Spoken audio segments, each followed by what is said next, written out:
vana veZimbabwe. Chirongwa chandauya nacho nhasi ndeche IGA, Inclusive Government Agenda. IGA yakamirirei? Chinhu chekutanga, IGA iri kuti 2028 hatifaniri kuinda kuma-elections. Sei tichidaro?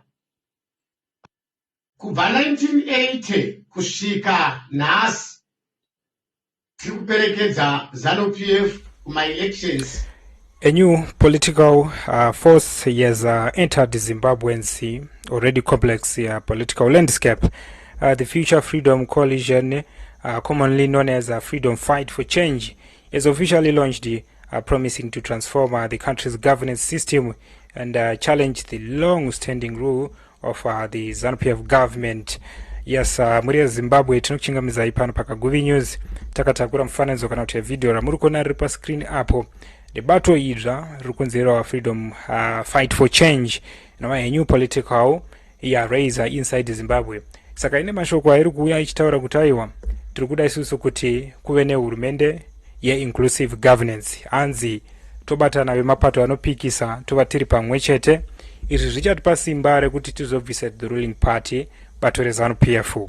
Inovari nauya tiri kuda isusu kuongorora zvakare nhasi tiripo pano pachannel yenyu yakaguve news uri musi wa 1 December Monday 2025 kwakutanga kwemumwe mwedzi tichipedzisa gore ra 2025 tichitenda kana kune vese vachangotanga kutibata. Kana muri vatsva, don't forget kubaya pakanzi subscribe. Right, saka ndo mamirira zvikaita mukati menyika yeZimbabwe, ndo chiziviso chiri kubuda paturikuona isusu kuti there is message, their message is bold, their turn is confidence, and their timing is strategic. Today we take a close look at who they are, what they stand for, and how their agenda may reshape Zimbabwe's political direction. Saka ngatimbone isusu video redu riri pascreen apa tizopinde munauzvizera. Vana veZimbabwe, chirongwa chandauya nacho nhasi ndeche IGA, Inclusive Government Agenda. IGA yakamirirei? Chinhu chekutanga, IGA iri kuti 2028 hatifaniri kuinda kuma-elections. Sei tichidaro?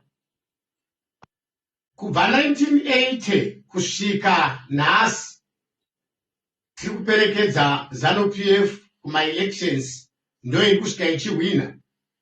Saka chero ma-elections a2028 ZANU-PF inosvika ichingohwina ikoko. Saka takaona kuti hazvibatsiri kuti vanhu vowesta ma-resources vachiinda kuma-campaigns, kuma-elections, vosvika ruling party ichihwina kuma-elections. Saka takaronga organization inonzi IGA inopikisa nyaya dzama-elections mukati menyika yedu yeZimbabwe. Iko zvino vazhinji vedu vanochema, vamwe vakati ma-elections edu hana ma-reforms, vamwe vakati tiri kurigwa kuma-elections. Saka takaona kuti nzira imwe chete inogona kutibatsira savana veZimbabwe kubatana ma-oppositions ese, ruling party, pobuda one government, tomboshanda maybe for 5 years pasina ma-elections, tichigadzirisa zvese zvinonetsa nenhaurirano, asi hurumende itsva ichiinda kumberi iri inclusive. Saka ndo chinangwa cheIGA chatakanangana nacho. Toziva kuti vazhinji vedu vane shungu dzekuinda kuma-elections. Vazhinji vedu vanofarira kuti haini ndavhota, asi zvawavhotera ndo zvabuda here musarudzo. Saka tinofanira kudyara chatinokohwa. Saka ndoda kuti ndikubatsire mwana weZimbabwe pazuva ranhasi. Saka kurudziro yangu ndeyekuti ma-elections a2028 anofanira kumiswa. Asi kuti ma-elections iwawawa amiswe, hunge vazhinji matsigira nekusapota chirongwa cheIGA. Saka inclusive government agenda yauya kuzokusunungurai ichikupai ma-ideas anoita kuti Zimbabwe iende kumberi. Nekuti kana tiri mu-inclusive, hapana nesimba rekudeclare chese chaanoda. Nekuti iko zvino chimiro chakaita Zimbabwe chinoda vana veZimbabwe tibatane. Ndofunga makaona Ziyambi, Minister of Justice weZANU-PF, achitaura pamusangano webato ravo rePolitburo, achiti anoda kuti kuwedzerwe presidential term yapresident, member of parliament and senate. Saka akati December uno watakatarisana naye next month anenge atotaura kuti term yapresident yakamira sei.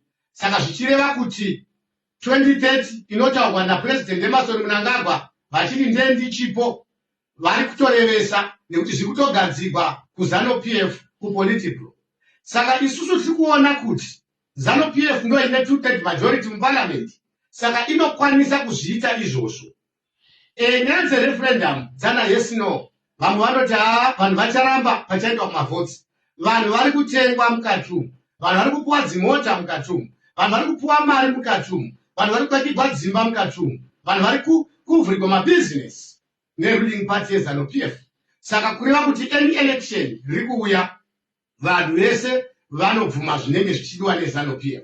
Saka isu tiri kuti tisati taenda kureferendum, tisati tadzokera kuparliament, Politburo isati yapasisa ngatijoinei inclusive government agenda IGA. IGA ichashanda mukati menyika yeZimbabwe zvakasimba kuti timise ma-elections atakatarisana nawo. Toda kuti kana tamisa ma-elections pava ne-one government, nyaya yama-sanctions inofanira kubva. Ruling party yeZANU-PF ndo yakawina ma-elections, but tiri kushandisa mari yekuAmerica. Zigi bondi hazvisi kushanda, ndo zveruling party zveZANU-PF government. Saka toda kuti kana pava ne-inclusive government, which means tombofokasa panyaya dzeeconomy, tombomira panyaya dzama-elections. Regai kunakirwa nekufora, regai kunakirwa nekuinda kuma-rallies ama-elections, because zvamuri kunovhotera hazvisiro zvamuri kuwana after election. Saka isu sebato rePeople's Unity Party tichitsigira chirongwa cheIGA tiri kuti ngatibatanei. Chiziviso chandauya nacho pano, tiri kukumbira ma-political parties madiki ese akakontesta navasina vajoine chirongwa chedu cheIGA. Kana vakajoina chirongwa chedu cheIGA tikawanda, tikataura ne-one voice, zvinonzwikwa kumusoro, Zimbabwe inoenda kumberi, inosununguka chete. Saka musi wa20 December iro rinogore change tiri muBatanai Gardens, tiri kukoka vese vanoda kuuya makasununguka kuzonzwa chirongwa chedu cheIGA, mufambiro wachiri kuita nekwatiri kuinda nenyika yeZimbabwe. Saka tiri kukurudzira zvikuru chero veruling party veZANU-PF, ma-oppositions ese, uyai muzoshanda nesu makasununguka.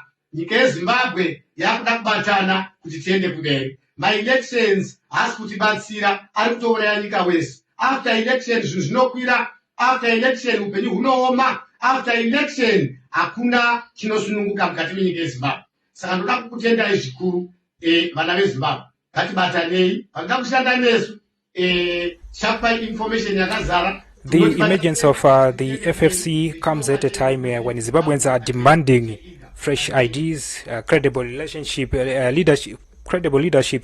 and a practical solution to economic challenges. According to their party's founding leadership, Zimbabwe has been stuck in a cycle of political hostility, disputed election, and lack of national unity. Freedom Fight for Change says it intends to break this cycle by promoting what they call inclusive governance. But what is inclusive governance, and why does Freedom Fight for Change believe it is the key to Zimbabwe's future? The party urges that the country cannot move forward if political actors continue to operate in isolation, one side ruling, the other side resisting, and ordinary citizens catch in the crossfire. Freedom Fight for Change says it wants to create a party where opposition parties and the ruling parties ZANU-PF can work together, not because they share the same ideology, but because the country needs a collective solution that benefited the people, not politicians. This position is unusual in Zimbabwean politics. Traditional opposition parties are formed to challenge and remove ruling parties from power, but the Freedom Fight for Change is calling for something different, collaboration before confrontation. They believe unity across political lines in the only pathway to economic stability, social peace, and credible development.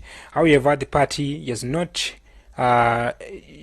shield away from speaking bold about Zimbabwe's long ruling Freedom Fight for Change. Claims that the current government has yet decades to deliver meaningful progress, but he has instead overseen economic decline, raising unemployment and recurring political tension.